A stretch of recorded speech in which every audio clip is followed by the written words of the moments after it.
Yeah, so I grew up in Billings Heights, in the Aronson area. Went to grade school at Alkali Creek, middle school at Castle Rock, started high school at Skyview, and then my dad lived in Nye, and so I decided I wanted to try the small town life, so did high school in Absaroka.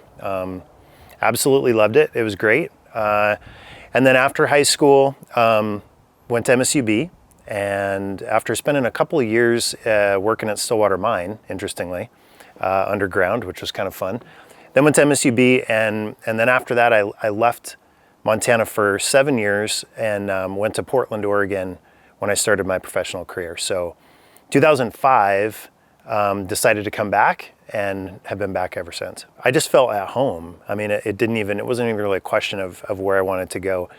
I have a lot of family in other parts of the state, Missoula, primarily in Western Montana, and I like Western Montana a lot, but honestly, I never even thought about going there for college. It just felt right to just be here.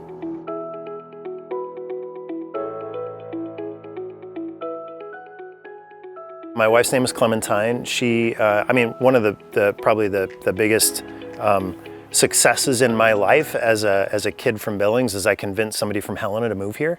So that was quite the feat. I mean, a lot of people from Western Montana, they have interesting things to say about Billings, but now she's lived here longer than anywhere else she's ever lived in her life, and she loves it. We talk about it all the time. Neither one of us could imagine leaving. I have an older son who is 28. He's married with a 3-year-old daughter. So, we're grandparents, so we get to enjoy that side of life, which is kind of fun. And then we have 2 kids at home that are still going to school, 13 and 15. They're 7th grade at Ben Steele and sophomore at early college school. Our kids have had a great experience in Ward 4. Ben Steele has been amazing for both of our kids. Our 15-year-old went all 3 years of middle school there, and it's been great.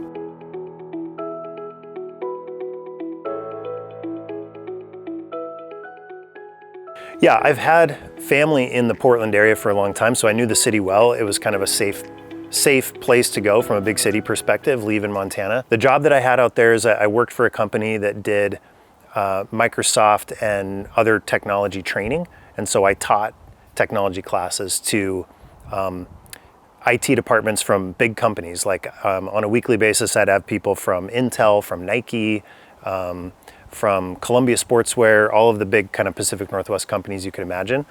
So I did that for 7 years. The company was based out of Bellevue, Washington, and so I'd go up there, was on Microsoft campus a lot. Doing that in the late 90s, early 2000s was, it was a lot of fun. When I moved back to Billings, my first job that I took was with EBMS. And so I worked for EBMS for 5.5 years, had a really amazing time working there. After that, I left and started my own company with a friend of mine. We started an IT consulting company called Altitude Technologies. That was in 2010. A few years later, that company got acquired by Avitas Group. And so I worked for Avitas Group from give or take 2013 until 2020. A lot of different roles, but in 2020, I was the chief operating officer there. And Avitas Group itself got acquired by a company out of Phoenix.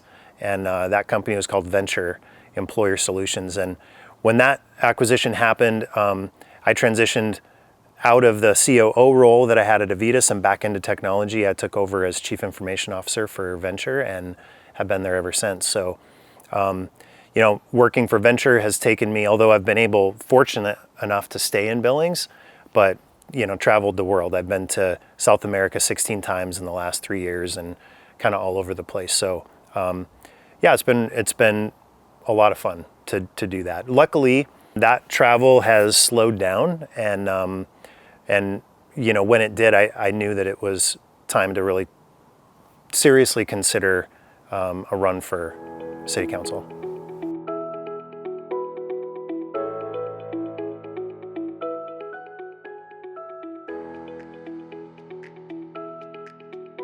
Both my wife and I are pretty involved in keeping up on what's going on around the city, whether it's school board or city council, state legislature, etc. So she was actually the one who asked me, is this something that I would ever consider? And I mean, knowing that I had thoughts about it before in years past, but I mean, it was more of a question I could tell this time that was not like, hey, would you ever consider it? And it was more of a, hey, we really need somebody that's good that will run. Would you really consider it? And so, I mean, that for me was honestly, if that wouldn't have happened, I wouldn't have even considered it, because I know how much, I thought I knew, I should say, how much time that it would take, even just during the campaigning, let alone actually serving on council. So, if I didn't have that support from the family, like all in, yes, we're ready to go support, it wouldn't have been something that I would have even considered. So really that was, it was kind of nice in that sense that it was my wife really asking me if I would consider it. And so then from that point on, it was really just seeing, if I thought that this was something that that made sense, that I would be able to juggle, and then going from there.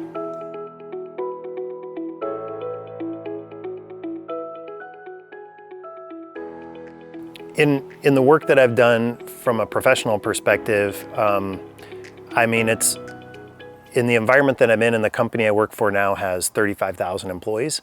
And so we're dealing with very complicated problems every single day that there's not easy solutions for.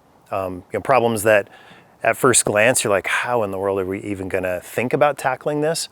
But we always find a solution. And finding the solution is not simple. It's usually not found just by listening to one person. It's not the same person that has the solution all the time. So it really takes, the skill of being able to consider a lot of different ideas, kind of maybe try to get yourself, outside of your own box a little bit, and think differently about how you can solve things. So over the past 5 to 10 years, what I've seen in Billings is a city that seems to be growing at an increasingly fast pace. And in order to keep up with that growth, there's a lot more challenges that the city's facing and that the council's facing. And as I've watched council meetings and watched the news and just kept up on kind of what's going on, what I noticed was that it seemed like as the challenges got harder, the solutions weren't coming. And in my opinion, I think it's because people are getting kind of stuck in only thinking of one way to do things. And what I think is needed are people that can really look at things with an open mind, really trying to understand what the problem is, what the real options to solve it are, and looking for the solution that works. Whether or not that's my idea or somebody else's.